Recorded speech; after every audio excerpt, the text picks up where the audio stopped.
Welcome to the episode of Realer Than Real Estate. You understand? You know, I got my boy Mike Lane up in here. We got the partner. I was gonna say his partner, but it's my partner too now. You know what I'm saying? But his business partner. You know what I'm saying?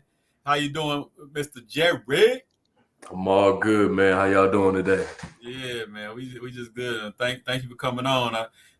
Mike hit me talking about, man, I want to bring Jerry. I'm like, man, this your show too, man. Bring him on. That's the fam. I told you when we first started, I wanted to have him on. You know what I'm saying? Like, Yeah. he welcome on this platform whenever. Yeah, that's right. All he got to do is say the word. That ain't even no question. You know what I'm saying? Yes, sir. Yes, sir. Yeah, Hey, we was planning on kicking it off a little bit before you got on, but the mic situation. So you gonna go on. You know, I'm gonna throw it to Mike and let Mike get things jumping. Yeah. Peace and blessing, family. So it's Mike Lane. Yeah, can y'all hear me? Yeah, Am you my good. my volume good? Yeah, you good. Okay, gravy. Yes, sir. So peace and blessing, family. It's Mike Lane, one half a home team, cash offer. So we decided to bring my business partner on, Jerry Pearson. So again, it's realer than real estate. So we're gonna be talking about real estate, but we also gonna be talking about some of the things that we learn from real estate that can definitely improve and affect our life in real ways, right? So that's what this show is about. So we're just gonna chop it up. We really don't ever have. I wrote down one thing. We really don't ever have nothing. We really just gonna flow until we get Go. used to it. So yeah. So yeah, that's my partner. I'll introduce my partner, Jerry Pearson. So Jerry, we're just gonna hop right into it, right? So tell us a little bit about, you know, your entrepreneur journey, your real estate journey, how you got into real estate and what you were doing before state and kind of what your life looks like now after you've been in real estate. As he do that, your mic start messing up again. So play with it again as he answered that question. Go ahead, my G. I got you. Cool, man. Cool. So my name is Jerry Pearson. I ended up getting, well, before real estate, I went to school, took the school route, go to school, get a job, graduate, get a job, all of that good stuff. So I actually went to school and got a degree at North Carolina A&T State University in North Carolina. Then got a job in supply chain management where I was managing a warehouse. I ended up getting fired from there. So once I got fired, my brain sort of was just different. I was just wired a little differently. I was thinking a little differently. And I was just like, you know what? Wrongfully fired at that.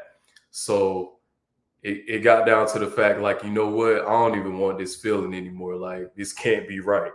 Something got to work. And, my parents have always, instilled in me like, hey, you're going to go to college. You're going to work this job for 30, 40, 50 years. And there's nothing wrong with that, right? Yeah. But I had the mindset after those same people who walked me in and welcomed me and was buttering me up every day. Yeah. And then they all walked me out of there too. I said, nah. It's a cold game, man. That's a cold game. Yeah. I was like, nah, it's time for me to do it my way now. So I didn't know what I was quite going to do yet. But of course, I needed some money because I ended up finding another job. But like I said, I still wasn't there mentally. So I stayed there for about 2 months, another warehouse job, and I ended up quitting, man. Something I've never done before, like quitting with no plan whatsoever. And I would recommend anybody doing that, but because I definitely made things a little harder for myself, but it really made me like I had my back against the wall. So I've really just learned a lot about myself. So it humbled me in so many different ways. So I was driving Lyft. This is when I was living in Houston. I was getting up at 5 a.m. and I was midtown and I used to drive Lyft Monday through Friday, early in the morning like that. And then I would drive morning and at night on the weekends, man. And that's what helped me make it by to get the bills paid and everything. And it's crazy because I think sometimes we can put ourselves in situations and say like, oh, I wouldn't do that. And Lyft was one of those things for me, and I was doing it. I was doing it, and I was actually good at it. So that was my first little taste of my entrepreneurial journey. So while I was doing that, I ended up seeing a Facebook ad about wholesaling real estate, and Okay, I wait. saw that Can you hear and I me? was Can just you like, hear me? yeah, we hear you. Okay, wait 1 second. So let me back up a little bit, just real quick before you get to what you finna get into, right? Can you hear me clear though? Yeah, Yeah, we hear you. You good? Perfect. So you went to which college? North Carolina A&T, So that's a historically black college, right? HBCU. Is that a Yep, HBCU? that's a Oh HBCU. Yep. yeah, yeah, yeah. Okay, so let's tap into that real quick. I want to tap into that, right? What made you Okay. choose, a HBCU coming from where you come from? Brother, I'm gonna be real with you, man. That HBCU was the brother. I'm gonna be real with you, man. That's So real. that Let's be HB, real. yeah, that HBCU was the only school that gave me a shot. How was HBCUs, first created? It was created for us, for us to be able to get a 4-year education because we weren't allowed into those other schools. So I was a average. Well, I'm not gonna say an average student. My grades were average, super average. So A&T let me in, and I used to, as I found out about wholesaling real estate, started making some money and whatnot. I used to like just tell myself like I can't believe I wasted 4 years of my life in college, and I used to just really just talk down on myself, but really it played a part in my journey. It really did. I learned a lot about myself in school. Had to like put in so much work just to get myself out of the hole that I was in because I was almost on academic probation. But just learned so much about myself throughout the process and making some lifelong friends. That's what, and sometimes that's what we need. I like when you said the back against the wall because I think that's the big difference between a lot of us, the way we used to be when we had more black on this and we had more pride in ourselves because we didn't have a choice, right? They wouldn't even let us in. And they started peeping that when we had our own Negro leagues, we had all this. They're like, hold on, these people really building and eating in their own communities. Let's start giving them some of this paper and break that down. And that's what it did. So now we don't have the people. People like to say, well, everybody not meant to have a business. Everybody not meant to work, but you still preach them, tell them to work from birth. You know what I'm saying?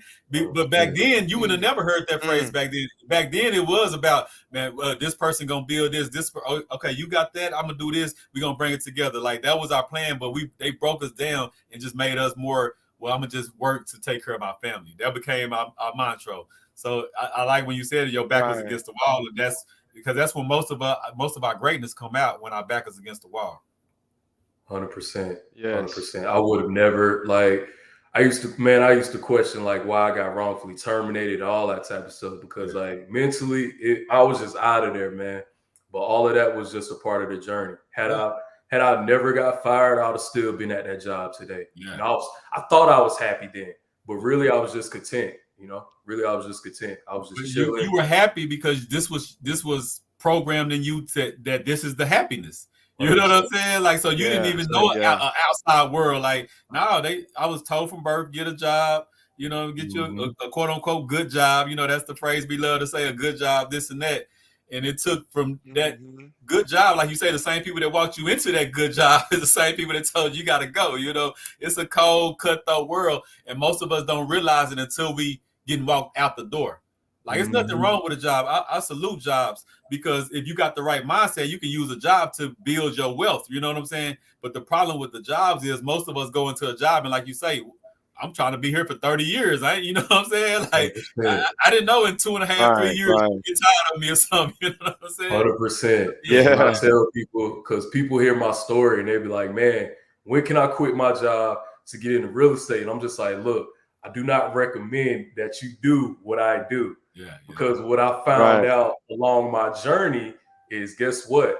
The banks love people with jobs. yeah, They don't want to talk to me. yeah, You yeah. know, they Yeah. want a minimum of 2 years of tax returns. Minimum. They do. And the Right. thing about it is, because Mhm. that goes back to the system. They want Mm-hmm. you got to play a part of this Right. system or you can't get in. It's like the good old boy system. If you don't go through these channels, you can't get in this room. It's not that you 100%. need that job, but it's part of the system. It benefits the system to make sure you're working, you're filing your taxes, you're doing this, and then we might let you in this room to sit down and talk about giving you some money. You know what I'm saying? 100%. Yeah, yeah, 100%. Because I'm like, look, it looked like I'm doing it, and I am, but I got to work a little bit harder than yeah, you. yeah, That you got that steady income. yeah, for sure. Yeah, it's something. You go ahead, Mike. You know Mike what? have You it. know what's crazy? Yeah, no, I was listening to this. I was listening to a podcast, and they were talking about how they're at HBCUs are basically like deserts. So, you know how you have a food desert. 82% of all HBCUs are in broadband deserts. So there's very little to no internet access, right? Especially operating in the economy that we operate in today, that's vital is Yeah, we need internet that. access. So then I went and looked at the whitehouse.gov, just some information from them, right? And it was saying that it was crazy because they were saying that 87%, 50%, let me read it again. HBCUs have produced 40% of all Black engineers, Mhm. 50% of all Black lawyers, 70% of all Black doctors, Mhm. 80% of all Black judges. Hmm, With 82% of them being in a broadband desert. that's Mhm. crazy. I ain't even know those some That good is numbers. I ain't crazy. know It is that. crazy. But that That's lets you know that lets crazy. you know our greatness. You know what I'm saying? Even just go back in history. Every which way we've been it's been traps for to hold us down, and we still get through it. Even when they burn down our cities, our towns, our Right, movements, what we do. It's another one that starts up later. So it never gets to its full potential. It hasn't never got to the full potential thus far. But now, like you said, with the new technology and this and that, they can't break us down the way they used to. We were so isolated. right. We were in everything desert. Like our whole lives been deserts. Everybody, all we know is Yes. our community. Yeah, All we know is our little outside of town. You know what I'm saying? So we got food right. deserts, we got broadband deserts, we got education. Our whole life is deserts, and we still Yes. we Right. still produce what we produce. So no, that was some great numbers though, man. I didn't know none of them numbers. Hmm. That is Yeah, something. yeah, it's interesting. Now just think if people like, Jerry are able to come out of the HBCUs, become a, real estate investor, become an entrepreneur, become great in other business ventures, and then uh, make a way for the next generation, right, to come through by adding value with his knowledge, with his experience, with his testimony, things of that nature. But the only way to do that is through mentorship. But you got to have the internet nowadays to a degree, Yeah, right? So it just blows my mind how we as a people just overcome all odds. that Going back to what Jerry was speaking about as far as back against the wall. You know what I mean? Jerry, what do you remember about like in the position you are now? Because so when you were in college, did Hmm. did you have any kind of I ain't gonna say just real estate, any kind of entrepreneurial spirit that popped out, or your whole college career was just about your college thing was just about a great job, Brother, my 23, 24, 24 years of life was straight job. graduate from college, and go and work a job until, I'm 60, 65 years old. I had no aspirations of being an entrepreneur. I'm not your typical. Wow. I was selling candy in the fifth grade for Yeah, money. yeah, I yeah. was buying the candy. Yeah, I you, was yeah, you, buying the candy. hey, I Jerry, you want was another one? Yeah. yeah. I got I that was good. looking for loose. I was looking for loose Yeah. change Yeah, to buy the candy. yeah, yeah, yeah. So that I had Right. no type of entrepreneurial, aspirations whatsoever. That, I that, love that. I love the thought of a guaranteed paycheck every week or every other week, Right. and I was cool with that. that's crazy. So Mm. so you said until the moment you got walked out of that business and you started.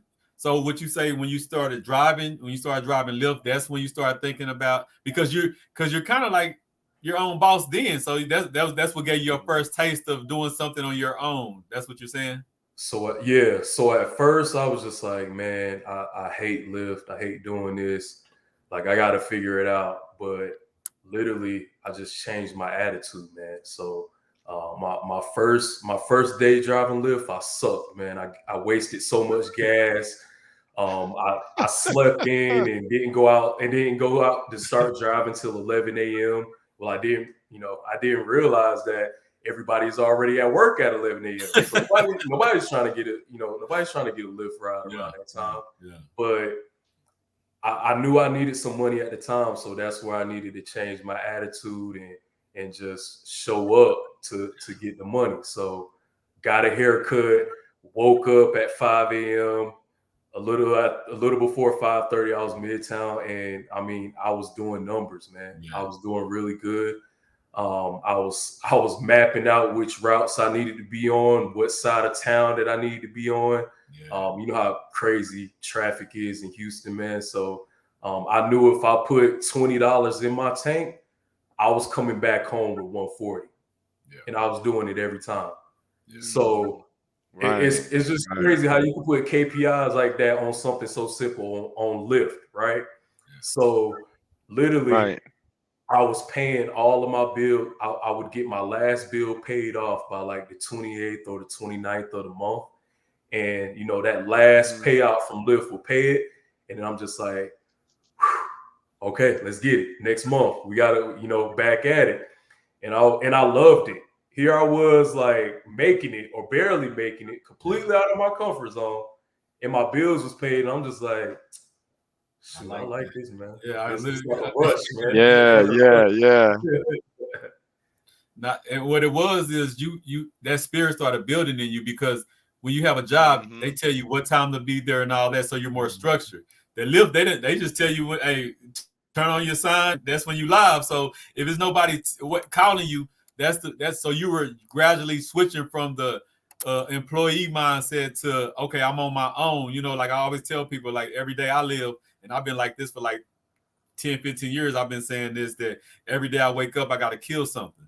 You know what I'm saying? To eat, I got to kill something to eat because Right. I don't No, got no that's true. guaranteed checks. I don't got no guaranteed this Right. next week. If I don't sell a product or make something happen today, I'm not getting the paid. If I do have a good 3 days, I got a stash because I might have a bad 5 days. You know what I'm saying? So you start mapping out Right. that whole system in your head, and it sounds like that's the part where you started mapping it out. Like you said, you started checking out. You started noticing the traffic. You started knowing what side to be on, this and that. That's the first part of. So you were becoming an entrepreneur before you even knew you were an entrepreneur. Before I even knew it. Yeah. Yeah. Before I even knew it, man. That's big. That's big, man. You go with the There's mic. something. There's something that's real important about that. We talk about, and I talked to Jerry about this. We had it, I think, maybe on our first or second show, Tony, about that eat what you kill phase. That earned income phase. That I have to trade my time for money phase. It's very important that we go through that, and then because that's going to build character in us. That's going to Yeah, build that drive, that motivation. What you just said, like that entrepreneurial spirit, it's gonna that hustle, that grind. We gotta go through that, and that because that's what builds us up to really start to make money moves, so to Mhm. speak, to where not only is the money working. I mean, not only are we working for the money, but then we understand how to make the money work for us. But 100%. but we never get there without really going through the grind of it, especially us as first generational type of business owners, entrepreneurs, thinking outside the box, pushing past the limits type of people, you Mm-hmm. know. We have to go through that grind because we didn't have anybody show us, okay, this is how you invest in stocks. This is how you invest in real estate. This is how you buy businesses and invest in business or whatever the case may be to make your money work for you. We ain't even Mm-hmm. have any. Nah, You know for what Yeah. real. I mean? So yeah, yeah. So You getting have it to out build the up. mud That's is that tough So skin. You got to build. That's that phase. You got to build it because you're in no man's land. You don't know. You know what I'm saying? yeah, Because a lot of people gonna be in your ear right, saying you're right, crazy, but and you got something in the back of your head saying you're not. So you kind of unsure about. Like a lot of people. Like my mom right. told me I was a psycho about 15 years ago. Now she just loves everything I do. You know what I'm saying? But I bruh. have to have confidence to Yeah, believe even though my mom telling me this the wrong way, I feel that this the right way. Because sometimes if your confidence is not right right. and people in your ear, it's not that they're saying that they don't want you to don't do it because they don't believe in you. They just don't see it. Like when Jay Mm-hmm. Z said that moment about my uncle There you told me I go. would never sell millions of records. His uncle wasn't talking down to him. His uncle just ain't never seen nobody sell no millions of records. So how you gonna do it? Exactly, Man, look, exactly. my pops, well, first, so we're talking about being first generation entrepreneurs, right? I told my mom, I said, hey, mom, she was like, hey, have you been applying to jobs? I said, no, I ain't going back to work. She said, what you mean you ain't going back to work? Ah, yeah, yeah. That Yeah, sounds, I so mean, that was that look, so sounds that was crazy. mom's. That was Bob mom. said blasphemy. You understand? Yeah, yeah. Mom said, boy, so that's mom's. Dad told me, I said, hey, I'm gonna get into real estate wholesaling. He was like, real estate? He was like, man, you need to get a real job. I was like, so And that's I use that as motivation, man. It was like that, that Jordan documentary, man. I took it all the way personal, man. I took it all the way personal. That first year of real estate, man, that literally just played in my head for a whole year, man. I went nonstop too, man. I did. I had to figure it out. And now it's amazing because now like we're changing you know our family trees for generation to generation, but we're also switching up the mindsets from our family too. So, 3 years ago, I was talking to my mom about real estate, and she's like, you need to get more realistic, stuff like that. But, she just worried for me, love me, obviously, but, the 9 to 5 thing, that's all she know. Both of my parents are retired from their jobs. But now I can have that conversation. Like I was in Miami back in October, and I was like, you know what, mom? I think I want to have like a second house out here, maybe like a condo or something like that. And she was just like, go ahead and buy it, and I'll live there when you're not there. She wouldn't have said that 3 years ago. She wouldn't have said that 3 years ago. But now it's like Change she the seen narrative me in the doing family. it. She seen me that's doing it, powerful. and like now, now it's more realistic. Now it's not a surprise anymore, right? Or she could be like, hey, how many doors y'all got now? I'm like, 9. She was like, okay, let's go for 100.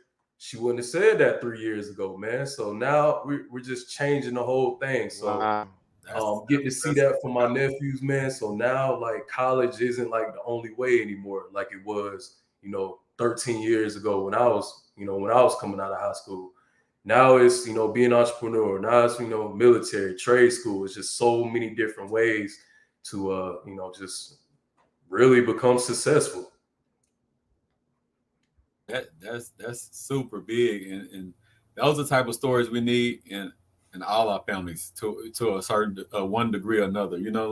And I tell people, even people that with jobs, it's not about don't do the job. It's just about how you approach the job should be different. You know what I'm saying? You can still work, and you might want to flip your house or two on the side. You can still work. You might want to get into stocks or this and that. You can still work, and just it's other ways to protect yourself to make sure you're better. Like I tell people all the time, I know a teacher. She's a millionaire, not because she make more than any other teacher, but her father taught her about investing. She owned homes. She, you know what I'm saying? She do a lot of stuff, but she's working off the same salary any other teacher works. But I Right. always say that it's a lot of people that make way more money than me, but what I do with my money is more impactful than a lot of people. So it ain't about making all the money. The course I'm doing now, that wealth, fast food to wealth, is showing people that you can have a fast food job and start building wealth, because what me and Mike was talking about the last few weeks. Wealth starts in your mind when you don't have a dollar into your name. That's when the way you start thinking, the way you start reacting, the stuff you start intaking, that's when you're on your road to wealth right there. And you can have a balance of zero. You know what I'm saying? So that sounds like that's what you went through. You started thinking wealthy when you was in the lift. You was already thinking like, hold on, your mind was changing, and I don't care what nobody say. It might look crazy, it might look strange, but I'm on the right path. I don't know fully what I'm doing yet, but I'm on a different path, and it feels good. Even though it's not as certain as that job, it feels better. So what I'm gonna ask you before, because you was about to say when you was in college, but what got you? Said you seen a seminar. What was your first introduction? How did you come up on wholesaling?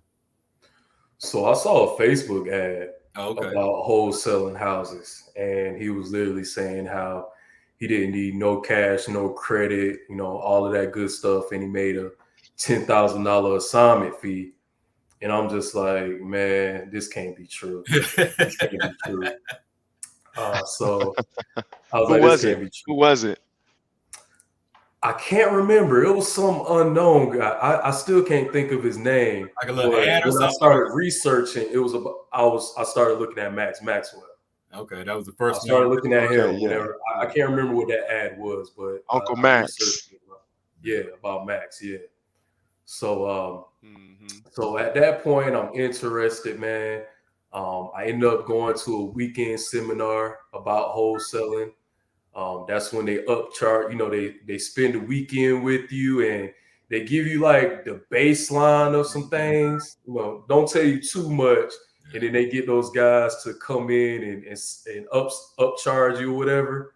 Well, I was so hungry, bro. Right. I did. I was like, man, sign me up. Oh, you Sign did me it. up. He's Yeah. like, I I was want like, this. sign I me want up. this. Yeah. Let's do it. And I So still you keep so in you contact. signed up. We said So you signed up. I signed up. Yeah. I paid that How bag. much did you pay? Man, I wanted it so You done made bad. it back now. You done made it I back wanted, now. So I wanted it so bad, man. I spent $15K for that bad boy, man. $15K for that ooh. bad boy, and I wanted it Yeah, bad too. yeah. That's how And bad that's I what wanted I it. mean, you want it. That's how You was gonna succeed I was regardless, hungry. because Huh. I to was make hungry. that right there, you made it. Yeah, Yeah, you gonna yeah. succeed regardless after that. I was hungry. Yeah. I was Do hungry. you say that? Do you think you got the game that you needed from there to make that, or you end up making it back later off just other game that you found, or was that game worth the 15K? Because some people pay that and they'd be like, well, I learned more after I paid that, so you know what I'm saying. But it was still a part of the process, so you can't even be mad at a part of the process. Tony, let me tell you, hell no, I didn't. That's the game, huh? He was but look, because I still keep in contact with him today, and he Okay. drops endless game Oh, on me as okay. there is a mentor. The program and the style wasn't for me. Yeah. Okay, what really kept me going was the fact that I just spent 15K. Yeah. That's what made me really realize, That's like, right. I gotta figure this out. So I picked up this book called "If You Can't Wholesale After This, I've Got Nothing for You" by Todd Fleming. Okay. Super easy read. Super Classic. easy read. Read that book, it automatically got things clicking in my head. So that's when I started doing my first deal was actually a for sale by owner.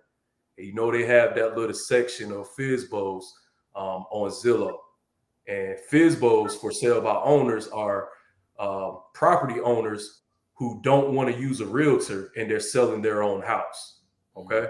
So typically, as an investor, they want to hold on to all of their money. They don't want to pay any commissions and all of that good stuff.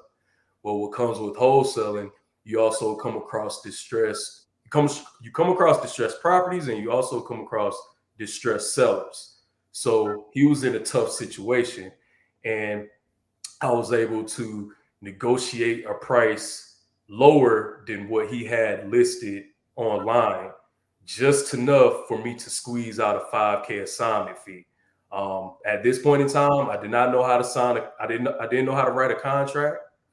I didn't know how to do an assignment contract. I didn't know anything about the paperwork, but I did understand the concepts of wholesaling real estate. So literally all I did was set up the play as far as getting the price at where I needed to be, which was 90,000. And he had it listed at about 102. I got him down to 90,000, and I was able to get in touch with a real estate agent who's also an investor. She had a buyer.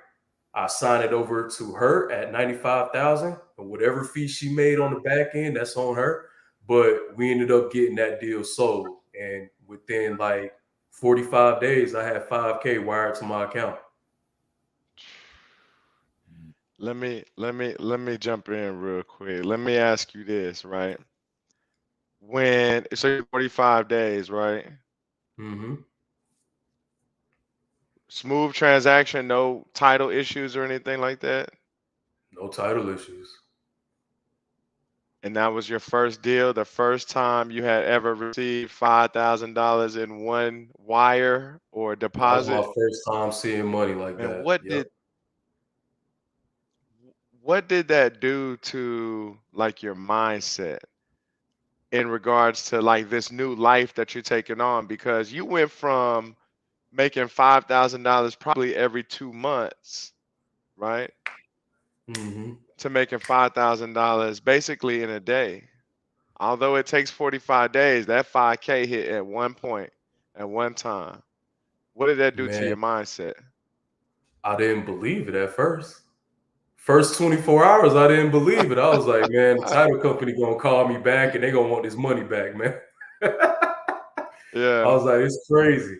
I was like, it's crazy. So I was just like, man, if I keep doing this, I'll be good. But I wasn't quite there yet, man. I wasn't quite there yet They still got because some stumbling blocks. yeah, I wasn't quite there. Because I didn't get my next deal until 6 months later. So I did not put that money back into my back into the business whatsoever. Whatsoever, I did not, What and you I do with didn't it? go off and What you blow it what or you do anything with it? like that. What you do, right? Honestly, man. But what you do with it? So I Just sort of held got it back. tight. You I held it tight sort and of they wanted to go nowhere. yeah. Honestly, I sort of got back into the comfortable mode, man. Like, you know what? Hey, shoot, I ain't got to get up at 5 a.m. no more to do lift and take a few days off here and there. Like I'm just chilling at this point, right? And 5,000. It's a blessing to say this, right? In a way, but it's like 5,000. You can blow through that real quick, man. Oh Oh yeah. yeah. I So mean, as that number was going down, started getting down to like 2 grand. I'm like, all right, man, let me get back up. Let me start scrambling and whatnot. And that's when I had to get back in the groove of doing lift, and I just knew I couldn't stop this time. So that's once I got that second deal 6 months later, man, and that's when I came down to Copper's Cove to visit some family. Ended up seeing a house, and I was just like, oh man, this is the opportunity that I've been waiting for because Houston, it's a lot going on out there. And literally, I was trying to do this business with like little to no money. So in Houston, I was just competing with a bunch of guys who was just dumping thousands into marketing, right? they And got I'm that. not saying it's impossible, but it's gonna be hard to find a deal with not putting anything in marketing. So out here, it wasn't quite tapped into yet. I literally just came down here to visit some family. I saw a distressed house in Copper's Cove, and I ended up skip tracing it, getting in touch with the owner the same day, visited the same day, gave him an offer, and he rejected it. But I was just like, man, this is the most action I've gotten in 6 months. Yeah. Let me hop into this market. So I reached out to my cousin. I was like, hey man, I'll throw some money on rent. I need to stay at your apartment for like, 30, 60 days at a time. And I'm gonna just start doing deals out here. And he didn't question it not 1 second, man. So within like 30 days of just sending out direct mail letters, I was handwriting them simply from some the templates that I got from that book, and my phones was just ringing, man. Phones was ringing. I would say like 45 days in this market, man. I had 27,000 in escrow off of those letters. I wasn't even cold calling at that time. Ooh. So that type of money, that type of money, the fact that I was making it, and then like my cousins saw me because I'm staying at his crib. My cousins seeing these checks coming in with my name on it, because at first they was just looking at me at the kitchen table, 2, 3 a.m. writing letters. They was like, bro, what is you doing? Like, come to the club with us, come to the bar with us. Like, I forgot what MJ's, I think it's something out here, but it was like, man, just come to the club with us. I'm like, nah, man, I gotta stay and do this work, gotta stay and do it. And like they saw it from the ground up, man. So it's crazy. That was a crazy feeling, man. What I like to do, real quick, Mike, I like to connect it to, because I deal with a lot of people in the streets, right? And what you just said is what we do every day in street life. You know what I'm saying? You came to visit. That's You see, correct. you seen a block that's dry. And you was like, hold on, man. Forget H-Town. Y'all oversaturated up here. Everybody up here. Let me get down here to the That's country. right. Let me get there. And that's what we think about in the street. So I'm bringing that up for the fact Yes. that I'm trying to, when I talk to my street guys, it's the same mentality, just a different product. You know what I'm saying? Like, that's all you say. You That's just kick it. some gangster street stuff, but you talking about some legit some legit work chilling. You know what I'm saying? Like, Brother, and when that's I what I'm tell trying to you, I'm trying to when I cross tell over. you, people were asking me. They was like, "You live in Houston? Why you drive all the way to Killeen for?" Don't worry about Don't it. worry Don't about it. worry about Don't it. worry Yeah, about don't worry about it. I was like, and I was hearing the noise so much, it. it almost affected me. But I was like, you know what? Look at these checks I'm bringing in, man. Yeah. Look at Yeah. these checks I'm bringing in. I was not putting hardly any money into marketing, Yeah. just gas money Yeah. and envelopes and stamps. That's it. That's big, man. That's it. Right. Right. The biggest, so that's taking your time and Your, your knowledge your and mic, turning it into your mic money. tripping. Your mic tripping, Mike. Dang. There. Go ahead. Go fix it. I'll get back. Still tripping? Yeah, it's tripping a little bit. Last time when I interviewed both of y'all, Jerry's was tripping. His was like low or something. Now I'm like, I don't know what. Every time I get both of y'all on here, somebody might little tripping. You know what I'm saying? That first interview I ever did with y'all, yours was low in different little parts, and I'm like, man, I still ain't ran that one back. Well, we running it back now, actually. You're actually running it back now. We Yo. running it back now, and now Mike up there, because it's the first time yours is. I don't know if it's the headphones or what. It's kind of like it's. You good? Yeah. Yeah. I don't know There you what's go. There going you go. on with mine. It's There good you now. go. Go ahead and run with it. Okay. Okay. Yeah. No. No. I was just saying, like, just a little bit of information. You Yeah. give us a little bit of information, we're gonna take it and run with it. Yeah. Right? That is so powerful because he just taught us how to take our time and our knowledge and turn it into money. Yeah. He said he That's it. made $27,000, had $27,000 in escrow and didn't spend quote unquote a dime, quote unquote, investing, Yeah. just Mhm. only investing his time and his knowledge. Man, Yeah. that's powerful. That's why I jumped into it too, because I knew I didn't have no money. You know, I'm fresh out of Yeah. I'm fresh out of, I'm working for somebody Yeah. else. I'm fresh out of jail. I got no money. So when I got started to see the same thing Jerry saw with the wholesale and real estate, especially in this area is a lot different than it was 2, 3 years ago. Right now Yeah. it's a little more saturated. I'm not gonna say it's Houston, but Mhm. it's a lot saturated. People found out real quick, the same thing Jerry found out. Hey, I'm spending tens or twenties of thousands of dollars investing in this, major metropolitan area, but I'm I'm getting the getting it. same amount of returns out here in this little small area. So that's So, powerful so though. how long was you down in this area before you and how long were you down here doing what you was doing before you ran into Mike? And tell us that story on how y'all connected. So let's see, August, September, October, November. I'll say about 4 months. Okay. But I was about 4 months actively doing deals out here before I ran into Mike. So I ran into Mike at a networking event. We were just doing the same thing, just looking for cash buyers, and we just exchanged numbers. I think I gave Mike a business card with my Google Voice number on there, man. I had like this huge wall up, man. Yeah. It was just my own. It was just my own insecurities, man. I was just laser focused. I wasn't. I was just trying to get some money. I was in survival mode, right? Yeah. I think Mike peeped that too. So we ended up meeting again about maybe that next month at the tax sale that they have at the Bell County Courthouse. Yeah. Tons of buyers out there, and we were all just out there just doing the same thing, looking for cash buyers. But I'm working the room, but Mike is also working the room. But my man was on crutches though. He had just had like ACL surgery or something like that, right? Okay. So you just think about how many people would just use that as an excuse to like That's just right. sit up at home, right? Just sit at home. So he was out there getting it, and then I had a deal at the time that I didn't have a cash buyer for.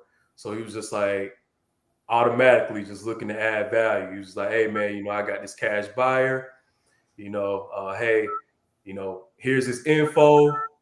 I'm like, man, what you want for it, man? Because I wasn't trying to like split anything. Like I'm still fresh in. Like I said, I'm in survival mode. I want 100% of my money. Like I just need my money. He was like, nah, man, I don't want nothing. If it works out, I don't want nothing. You good. So it didn't end up working out with his buyer, but we still like was just keeping in touch, just linking up, and then we sat down and talked, and then he said, hey man, I got to go to this house right quick, to lock it up. Can you come with me? I'm like, all right, cool. So I went with him, and he ended up locking up the house. And he was just like, hey, can you take some pictures for me right quick? I was like, okay, cool. So I take the pictures of the property while he's in there talking to the seller. And, he gets it sold and everything. And like the day before closing, he was like, hey, sign this joint venture contract. Like basically splitting the funds in half. It was like a $12K assignment fee. I was like, man, I ain't do nothing with that property. I was like, all I did was take pictures. He's like, nah, man, let's go ahead and run it 50-50. Man, you talking about somebody in survival mode? Like, I just made 6K. Yeah. Come on, man. Yeah. Come on, man. Wall came all the way down. All the way down. Okay, I could break bread with him. Yeah. Well, Mike can't help it. That's just him natural. That's how he been with me since day one. I told him, I said, I got to hurry up and order my books. I said, this man bought a book before it was even done last year. You know what I'm saying? I'm like, my book ain't out. You know what I'm saying? Like it is natural. You can tell it ain't nothing he's thinking about. It's nothing he's trying to do. It's just it's him natural, man. So no, I can see. I'll be ready. I'll be ready to lock in too. You know? Yeah. once he gave me that 50%, I was like, yeah, let's get it. Yeah. So after that, wall came all the way down. Man, we was probably in Starbucks that next week, like putting our list together, and we started cold calling, direct mail, all that type of stuff. Man, we just ran it up because like it's like one thing that stayed in my mind what he said, and Michael smooth talker, man. He's a smooth talker, man. But it still stuck in my head. He was like, you need money, time, and knowledge in order to be successful in this business. So I had the time and I had the knowledge, little money. He had the money and the knowledge, but little time. So we put all of that together, man. Yeah. Because he was still at work. Yeah. He was still right. working. And I had all of the time in the world. I was staying down here like 30 days at a time. So he wasn't missing no more appointments because of work and all that type of stuff. Because I was on go. I was still in survival mode. So we was just running it up, man. Running it up like crazy. Right. That's dope, man. That's a dope story. And that's more about the collective. That's more about being selfless. You know what I'm saying? And that's a Mhm. Right. story that we need to tell because our people don't do that naturally. You know what I'm saying? Like Mhm. most people not gonna sign over no half and they just made 12 grand. Even if I'm talking about people that you could grew up with the dude and Right. you probably stayed at mama's houses and probably took baths together and all that. Them type of Mhm. relationships won't even split that if all you did was take pictures. They might give you 1,000 if that. Like so Mhm. that lets you know right there that that type of mindset Mike was looking, he knew what he was looking for too. He was like, man, I feel I see something in this guy. You know what I'm saying? I feel it. Mhm. Right. Right. The energy is right, and I think we can do something. Let me show him where I stand at. You know what I'm saying? And Right. Right. Right. that grows from there, and that's so important, man. Because I try to do that. That's something he did when we first met, and it hasn't been no money. Well, he has always looked out for me and donated, gave me money, but it hasn't been back, but it's always some kind of value that we always make sure we pour into each other. You know what I'm saying? Yes. 100%. And that's important, man. So as a community, we need to hear these type of stories because if we make this the basis of way I tell people all the time, we all has motives. As long as your motive is pure and come from a good Right. spot. Because Right. 100%. if I say, well, I talked to you and I ain't have no motive, I'm lying. Because my motive was I Mhm. want to low buy wholesaling, I want to do this, you know what I'm saying? But it's all pure things. It ain't nothing evil or nothing crazy. Right. I don't have Right. that Right. type of motive. So his motive is not bad, it's depending on what's the energy in the motive. You know what I'm saying? 100%. And it's like, and it's bigger than the Yeah. money, man. Like Yeah, the for sure. money is what caught my eyes at Yeah. first, man. But I It's the just got to energy. see like Yeah. Mike is like that big brother I never had, man. Yeah. So especially like when the pandemic happened, and that's when we really ran it up. But now I'm down here like 60 days at a time because we just running it up, man. So we spending a lot of time together in the business. We working from his house Yeah. because our office shut down and whatnot during COVID. Right. Unsure time, right? Right. So we just grinding it out, man. So I get to see things from a different aspect, Yeah. just different ways of life, man. Like dude is a great father, man, great husband, man, and I'm not there yet, but it's like to look at that stuff and be like, you know what, man, that could be my future, man. That's how you're supposed to do things. Like this is what that side of being a man looks like. So it's pretty dope, man. He's definitely added value to all aspects of my life. For sure. Man, For sure. I appreciate that, and that's so important because all three of us on this call right now is important because and Tony, you helped me out a lot with this too. First off, the business wouldn't even be nothing without Jerry because because I can get in the clouds, like especially during the beginning, he used to have to tell me no probably like probably like 10 to 15 times a day because I'd be over here, I'd be over here, I'd be over here. I'd be saying, hey, let's do this, let's do this. Still, even to this day, he had to tell me, nah, he had to reel me back in, Yeah. and he is the That's that glue, balance. he is the glue, right, the glue of everything, like everything run because of that operation. Yeah. But Yeah. when I met you, my mind started shifting more from like the individual mindset to more of like a nation mindset to more of a community mindset, one that is not very short term, but one that's long term, Yeah. right? Because when we think about ourselves individually, that's just short term. Like I'm gonna live and I'm gonna die and I'm gonna be gone. Yeah. But what I leave as a legacy is not just about me; it's about my family and it's about those in the community that my family can impact. Yeah. So that's what started to become more important as we went on and as we went on, and we've had a lot of ups and downs. I mean, sometimes we ain't even know, like we've seen that account hit real low, we seen that account hit real high. You Yeah. know what I mean? It's like it's that's just that's just the game that we in right now. But right, but we are trying to what we're doing is we're taking that and shifting it to get into the more passive plays. You know what I mean? Where we don't have to work as much and then we can really be hands on with some other things and use our time and our energy other places so that we can get money other places, and start building different avenues of revenue. But Yeah, I used to Ultimately, talk to that's you what about it that all the time. I'm like, Mike, real estate is all the great, baby. time, Let's put it in some other stuff, though. all You the know what I'm time. saying? And Let's at the do it. beginning, I was like, "Nah, I gotta get this. I gotta get this thing off the ground. I gotta get this thing off the ground." But as it started getting off the ground, I started paying more attention. Like, man, Tony's right. Like, we do gotta have, and I talk to Jerry about it all the time too. Like, we gotta try to figure out different ways to get paid because ultimately, you know, we don't want to be trying to eat what you kill forever. You Mhm. know, Mhm. we don't want to do that forever. We want to kill something and eat from it forever. So 100%. when y'all first teamed up, like, did y'all have like a 5 year plan, 10 year plan, or y'all were just going for it every day on the fly? Like, what was the process of y'all teaming up? Was it like, okay, man, we get together, we can do this.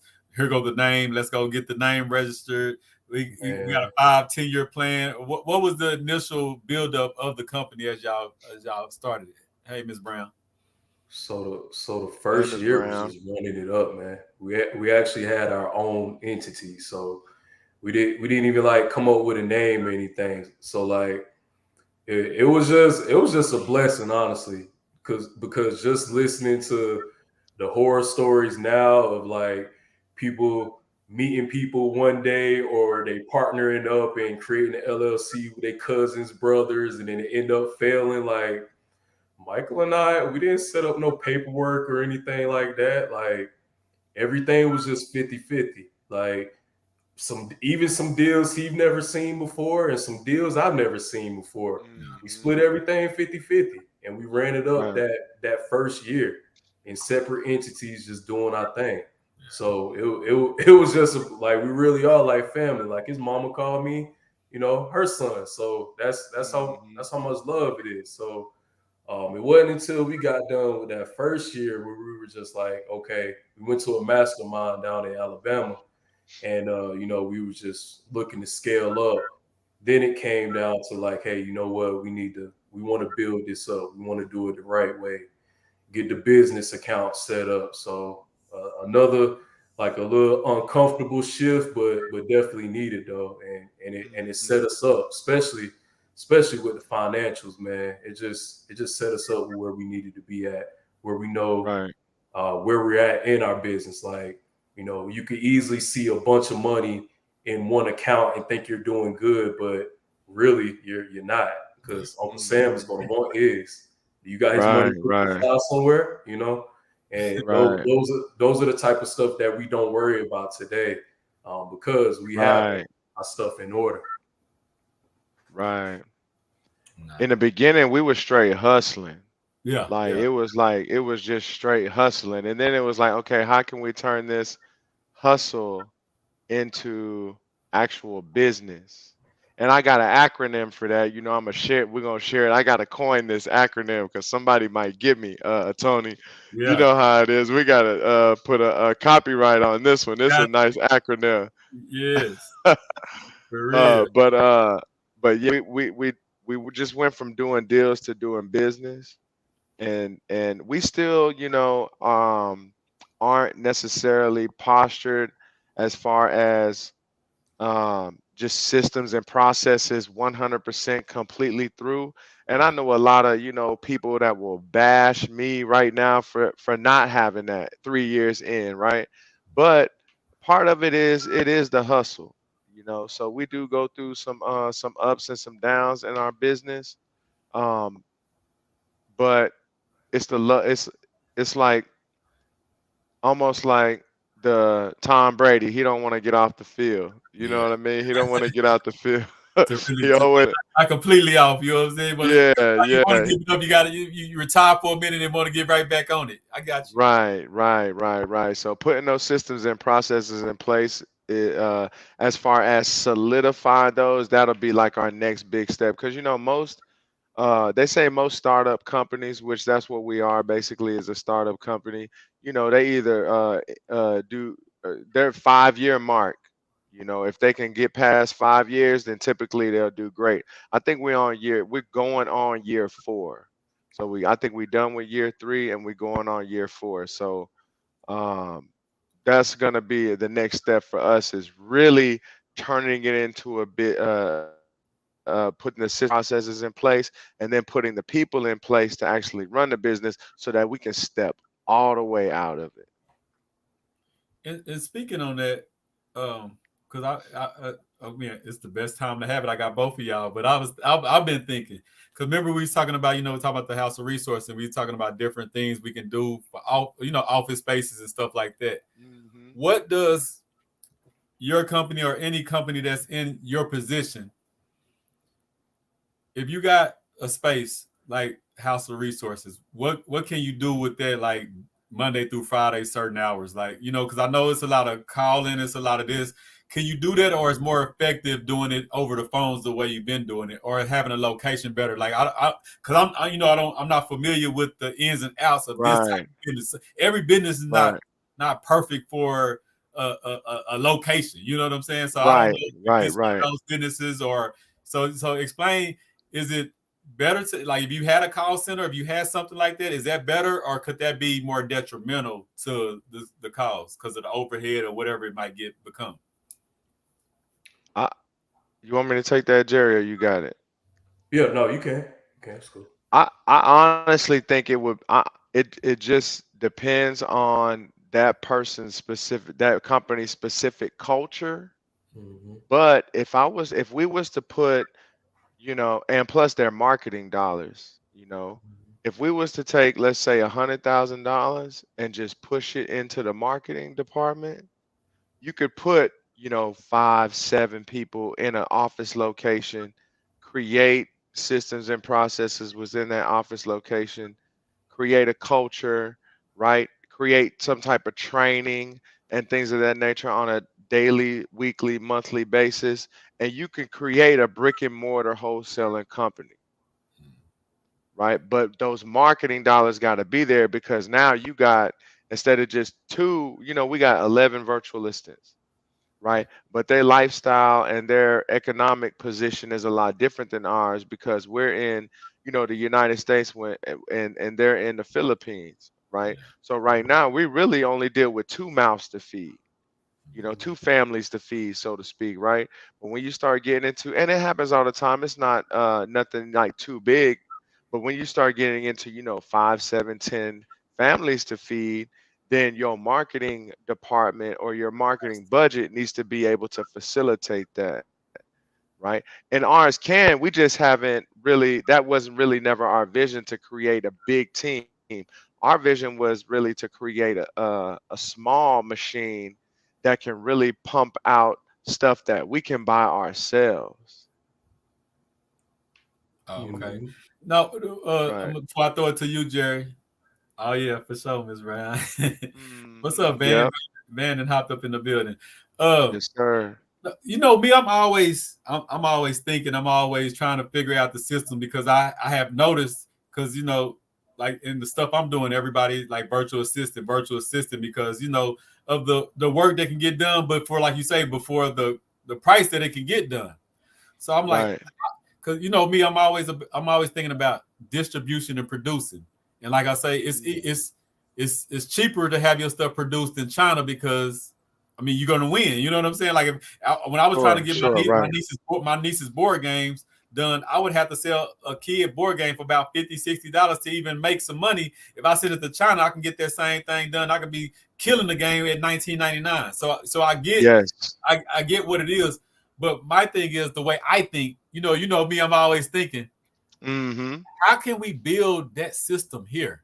I don't know if it's through college students. I don't know if it's through like how can we have a virtual assistant that's American bound for those same or similar prices? Like, is there even a way, or that's just not possible at all? I'm thinking maybe college interns. I'm thinking about this or Yes. that. I'm just throwing it out there just to see what y'all response is because when I think about this, I know I have the problem with the board game. So I'm always thinking about can I have my own factory that we can build board games in America, but we can do it for a lot, not maybe not as cheap as China, but where I can still sell it Mm-hmm. at a nice price and still win. So I'm always thinking about that back and forth from the distribution part that is cheaper overseas and the virtual assistant part. So I want y'all Right. opinion.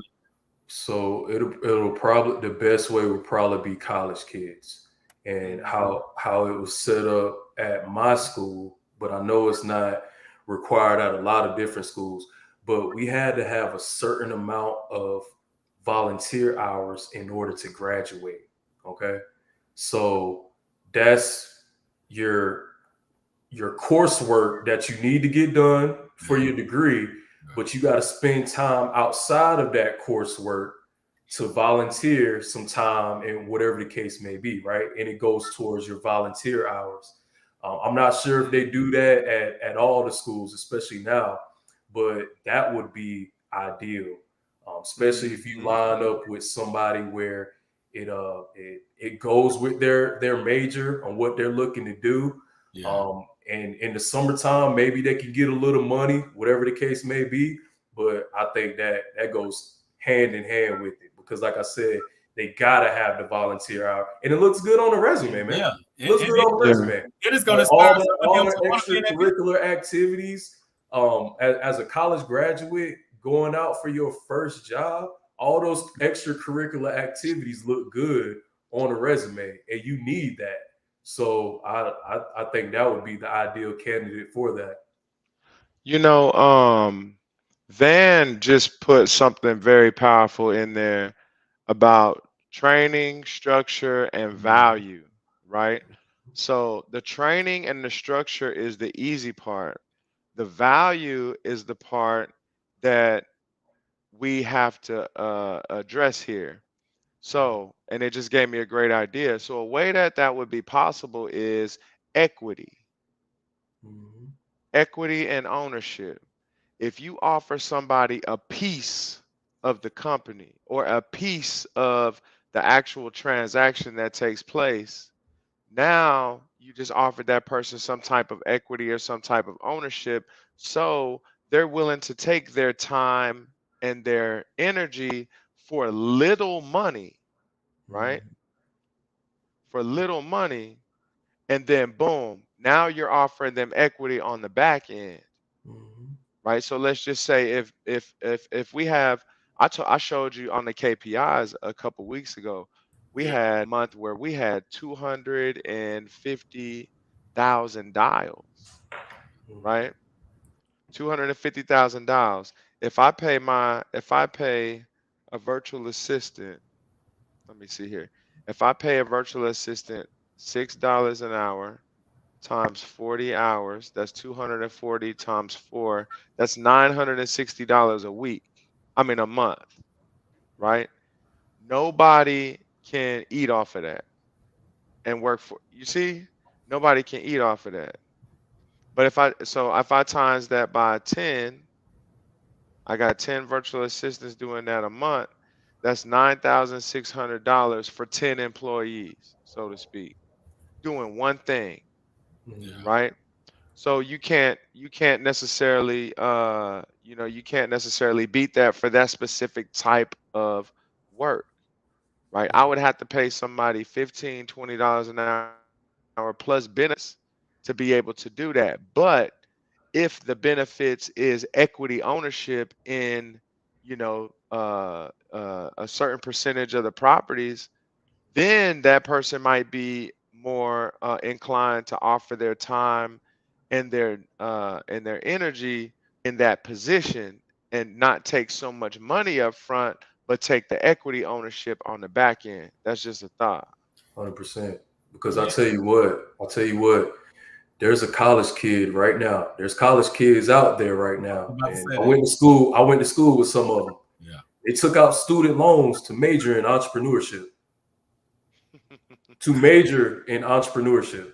That's Yeah. wild. For sure. Yeah. So if we So it's present got. something like the House of Resources to them, something where they can really test out the reins if they want to be an entrepreneur Yeah. that they're majoring in, That's Yeah. some- right. something where they can really get into the business, be hands on. And like I said, this is stuff that they can add on to a resume, or at least they'll have Yeah. experience. They may even say they're not built out for it, right? Yeah. Yeah. Maybe they want to get a job and Yeah. then leverage this Yeah. other stuff, Yeah. But yeah, I I think think that that would would be be perfect. powerful, especially because I think if we get, like you said, what about 9,000 for 10 virtual assistants, right? That what you said? Right. That's 9,000. That's 10 virtual assistants working 40 hours a week. So you Okay. got 40 hours a week times 10, Yeah. right? Yeah. Times 4, that's 1,600 hours worth of manpower, so to speak. So the same thing. The same thing is okay. That's 10 for 40 hours, right? So if we did 20 for 20 hours. So since they college students, we had 20 college students doing 20 hours a week, and say with the knowledge in the game and like you say with the what they say, what they call them. I talk about it all the time. Interns. Yeah, interns, Hmm. but they can be some paid interns, but not as much. So if we got 20 doing 20 hours each, and instead of paying that 10, 9,000, we paying that 20, 3, 4,000. You know what I'm saying? Like Mhm. we paying them less because Right. the half of that pay is the game and the knowledge and the resume. Yes, But, yes, yes, but they're right, getting a little extra money for the extra activities a college kid wants. You know what I'm saying? right, Hmm. I right, think right. I just brought it out because this is the type of stuff I like to mastermind on because No, that's smart.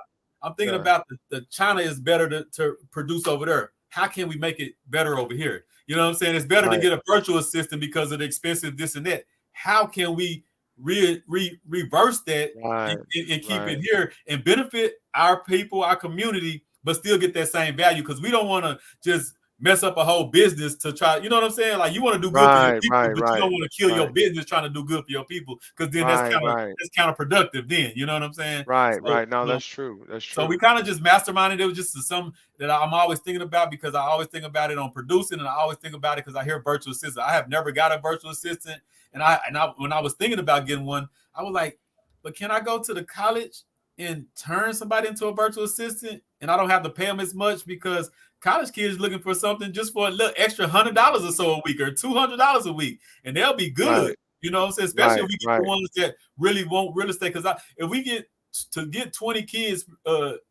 doing 20 hours, we're gonna have to probably go through 40 kids to get to 20. You know what I'm Right. saying?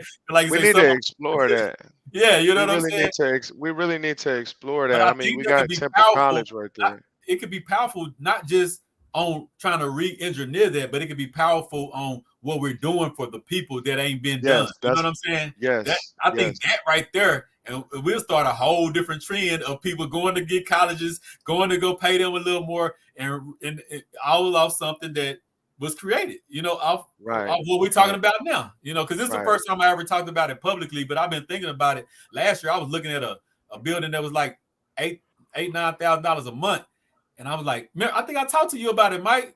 I don't think we ever seen it, but I was like, I'm talking about it's like a whole block in Temple, but it's an old manufacturing building where they can back up docks Oh and yeah, trucks. yeah, yeah, Remember, yeah, yeah. I I was like, remember that. Yeah. it was like $9,000 a month, but I'm like, man, if I get 8 entrepreneurs that want $1,000 for different spaces, we can start producing stuff. That's just how I think because Right, I want to right. be able to produce and distribute ourselves. Got you. I want to have a cotton field that we can produce our own sweaters, our own jackets. So Right, that's right. how deep I Vertical think about it. integration. So that's where that energy came from. So I just want to throw it out there, and I think that's something we can keep playing with. You know what I'm saying? Just Yeah, the we do. conversation with it. Yeah, yeah, We do need to keep playing with that. And I think the value add really for that'll benefit the community as well is is the sales skills yeah, yeah, that you can get from the training and the structure like Van had brought out.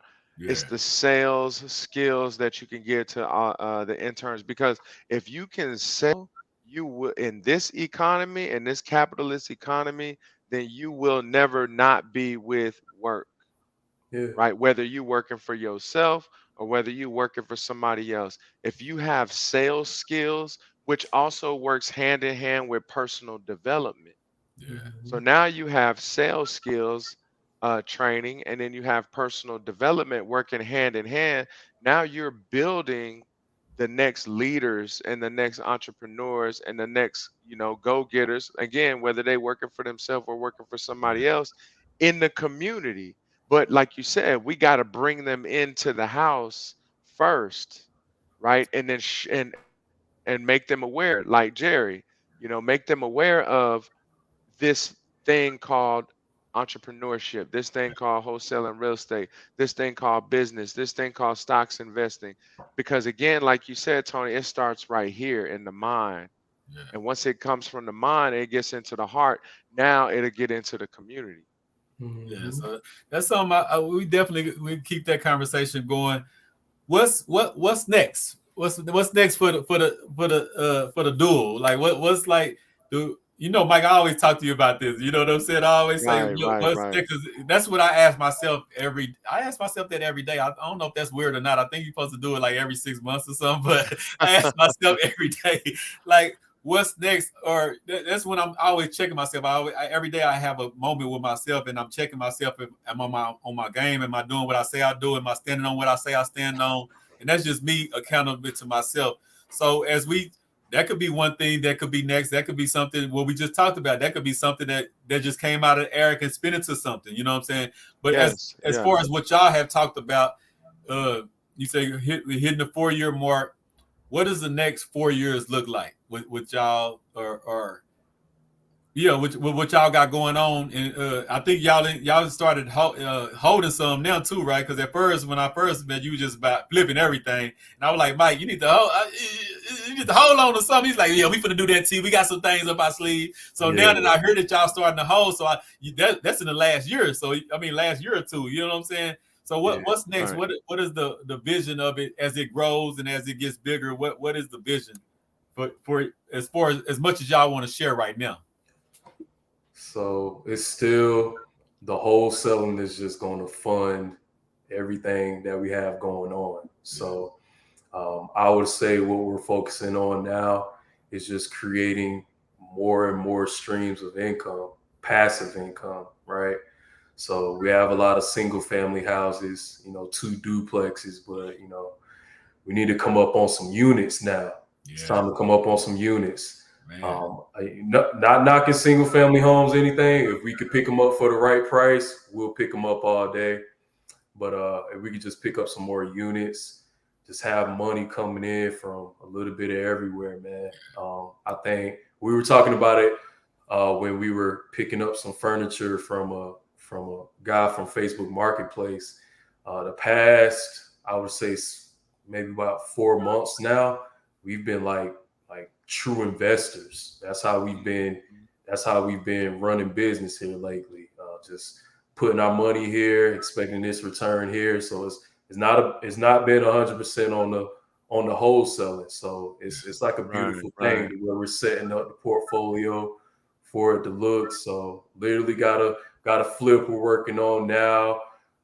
Working on buying another deal, another house creatively while we got the wholesaling business going on over here, and you Hmm. know buying and flipping furniture over here.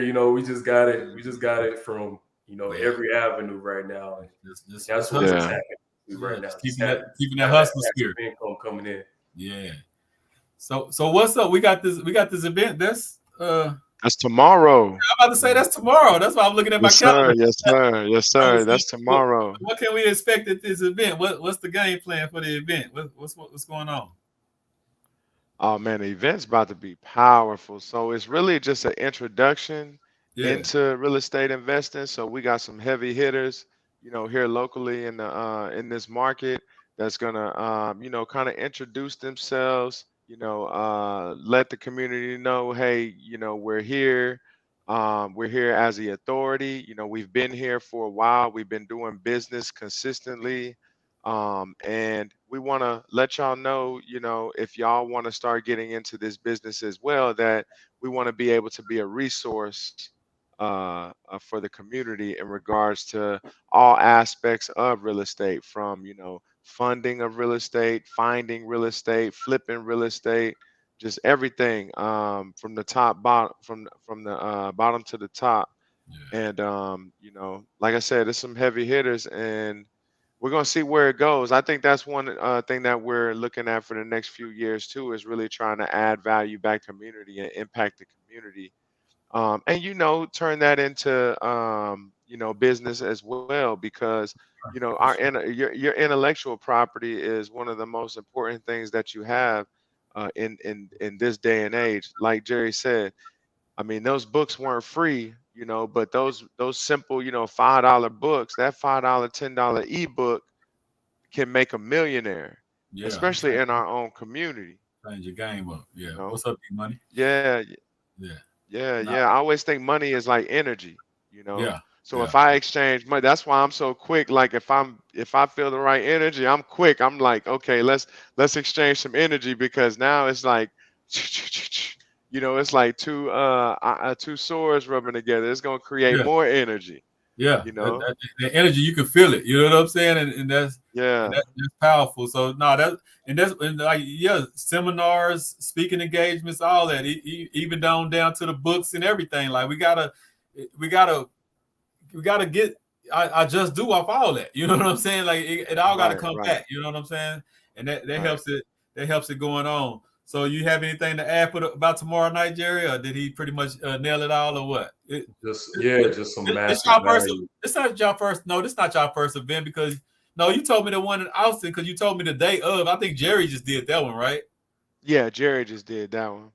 Okay, okay, okay. Hmm. So that now, well, I already told y'all we got to definitely have some kind of real estate event coming up. We need to book a Oh day and yeah, get the yeah, flyer. yeah, for sure. We need to go and have that come in April, May, or something. Like we need to definitely Yeah, do yeah, that. for sure. But Most we definitely. got I'm ready for tomorrow, and that's starting tomorrow. What 6? Yeah, yeah. Be there like Man, 5:50 if you nah, can. Yeah, I'm pulling up yeah, at 5:30. You know what I'm saying? yeah, yeah.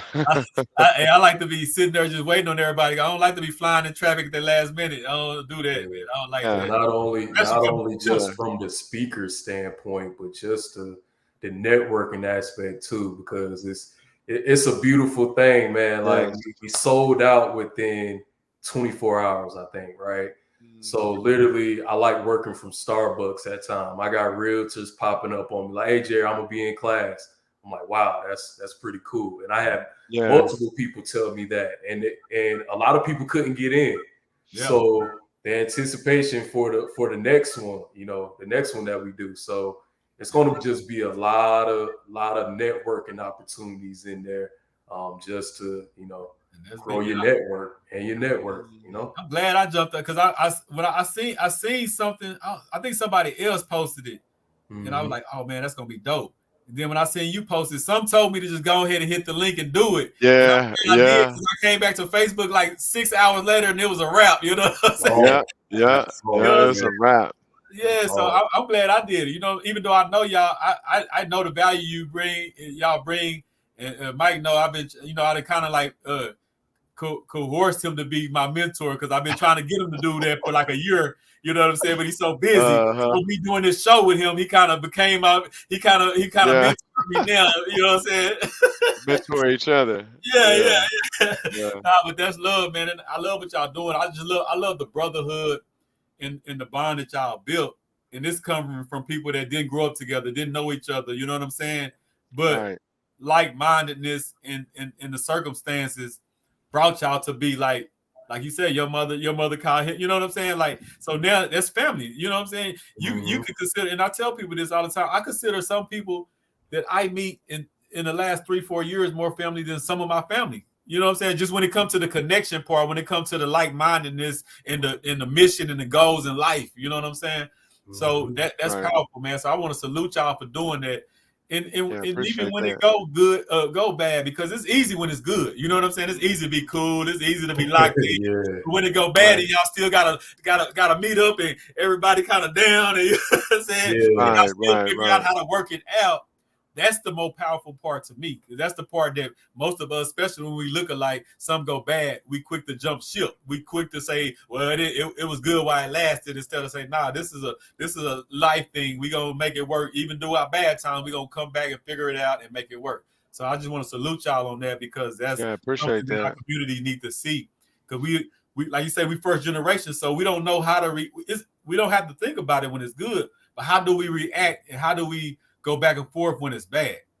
When Right. I, when understand. I, when I might feel like you did something wrong, or you might feel like I did something wrong, but it doesn't matter because we're a partner, so we got to get through it regardless. You know what I'm saying? Mhm. That's Right. Right, the right. salute because that's the part that breaks up a lot of us, especially when you only know somebody for 3-4 years. Like, man, it was good while it lasted, but it just shot down, and I kind of feel like you did this, or you might kind of feel like I did that.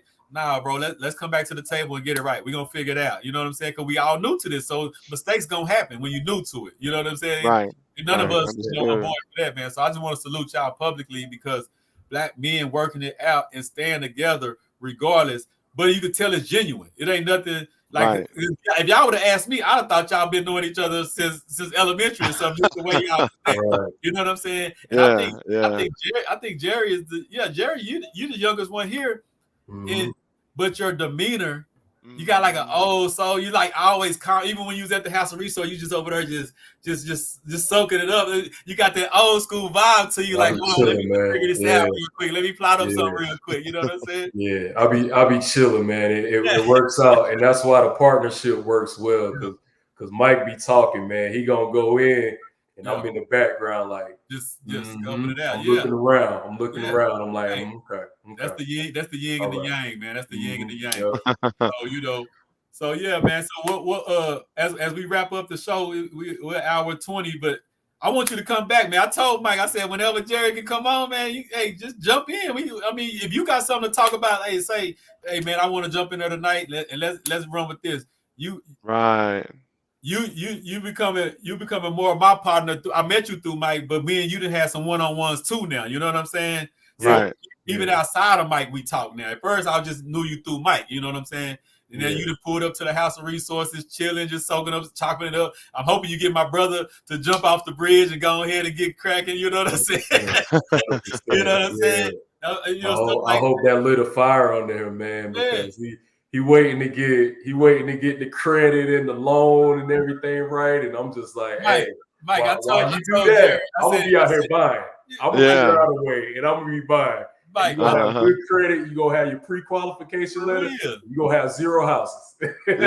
Yeah. Mike, I told Jerry, I said, man, my brother got for the last 3-4 years, I done got 3-4 properties while he been working, like the system won't.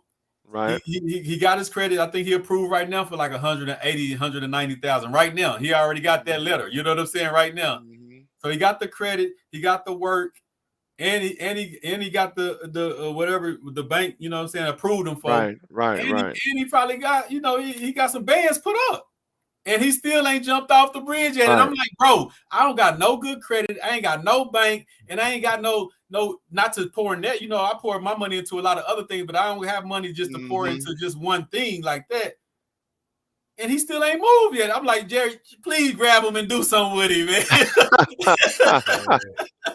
What we're hopping on now, and what we're doing a better job at, especially being more consistent, is just the content, man. Yeah. So we're pushing out crazy amounts of content than we've ever done in our lives. It's to the point where I'm recording or Mike recording.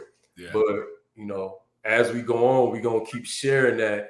And if people are hesitant or jumping off the porch, they're gonna see us doing it. Yeah. They're gonna see us doing it. Right. And hopefully that motivates them to do it. And what they don't realize is a lot of times we're learning ourselves. Yeah. We don't know everything. We're learning every single day. But only different thing is we're putting it on camera and being vulnerable and putting it out there.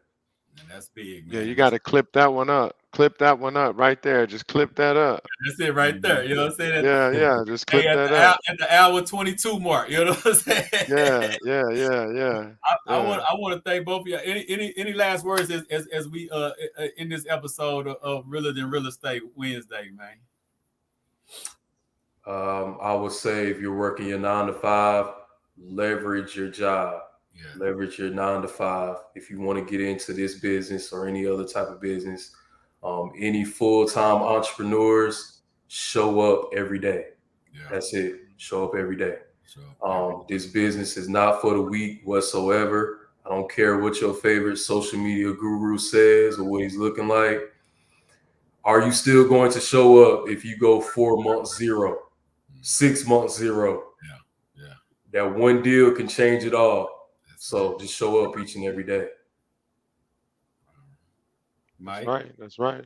No, he said it. Jerry is the guest right now. They just He dropped the said mic. it, man. That's salute. He's dropped Yeah. the mic right there. Hey, Man, that's you need to another have cut. a Cut that up. credits, Cut that the up. That's another cut. boom. Yeah, that's another cut with the boom and the credits fall. Get Yeah. your sponsor on there and everything. Well, I definitely appreciate y'all, man, and I'll be pulling up. I'll be at the spot by 5:30 tomorrow. I look forward to just networking with y'all and just I like just to be around good energy, man. You know what I'm saying? And both of y'all Right, always give that same good energy. You know what I'm saying? So I want to right. salute y'all and what y'all doing, and salute Jerry what you was talking about the way you change your family narrative on the way or their mindset on the way they see things. You know what I'm saying? Even if they're not doing it That's powerful. themselves, now they got more confidence in it. It's not a dream no more. You know what I'm saying? Like Michael Jordan, it was a dream in his family when he made basketball until he made it. You know what I'm saying? Now it's an afterthought. Like, you know what I'm saying? So now what you doing, and like you say, as you build, oh man, Mike, we missed out on something, but we'll bring them back. And Mike said he wanted to hit you on some relationship talk and all that. You know what I'm saying? yeah. That'll be the next one. That'll be the next one because I've been reading on some good stuff, man. I'm learning. Like, that'll be a good next one. Yeah. So we definitely gonna have him back, man. Much as you Well, want to. hey, Man. you need to just do you just need to do a show with Jerry, relationship with real estate. Yeah, Now, hey, instead of real in real estate, we can do it. relationship to real estate. Hey, we can do it. And and like Jerry was talking about the content, and I've been watching the content, and I see it. And like I told Mike, I told Van because I got the Mindset Mondays with Van, and I'm with Miss Brown. We doing the Bridging the Gap Tuesdays, and then me and Mike, we saying really in real estate Wednesdays, but depending on Mike's schedule, it might be a Thursday or something, whatever. But those are my accountability partners to make sure that I'm continuously dropping content because I know in my mind I need to do it, but I'm not as motivated when it's just me. It's not an excuse. I need to become more motivated, even if it's just me. But me building up a team of other people that I'm learning from, building with, but at the same time, my accountability part, I look forward weekly. These are weekly talks I look forward to now. You know what I'm saying? And like we having a think tank on the 21st and all this stuff. This stuff needs to become normalized that we just always meeting and plotting. And like the idea we talked about with the colleges and stuff, that could be $1 million play right there. You know what I'm saying? Just by us talking. Right. Remember, Jerry, that's what I told you last time. And like you like, what do you need? I'm like, right now the money is cool, but just us congregating is the energy I need because I know if we talk enough, we're gonna spark something. If we don't have to have no money, if the three of us sit down continuously, something gonna spark out of that. You know what I'm saying? Regardless, right, so that's the value that I need, and that's the value that I look forward to getting from Mike every week, and hopefully giving too, because it's always what I'm saying. Reciprocal. Yes, sir. Give the same value that I'm getting from them. You know what I'm saying? So I just want to salute y'all once again, man. I see y'all tomorrow. And man, I look forward to it, man. Y'all knock it dead, man. And Jerry, you let me know whenever if you want to talk about something or whenever you're ready to have that relationship. Relation state. Let's bring it on back. State. Yeah, let's bring it on back, man. So y'all have a good night. I'll see y'all tomorrow. This has been another episode of Realer Than Real Estate on Wealth is Gangster, man. These my 2 G's, man. I salute y'all, and I'll see y'all tomorrow. And y'all again, man. Peace.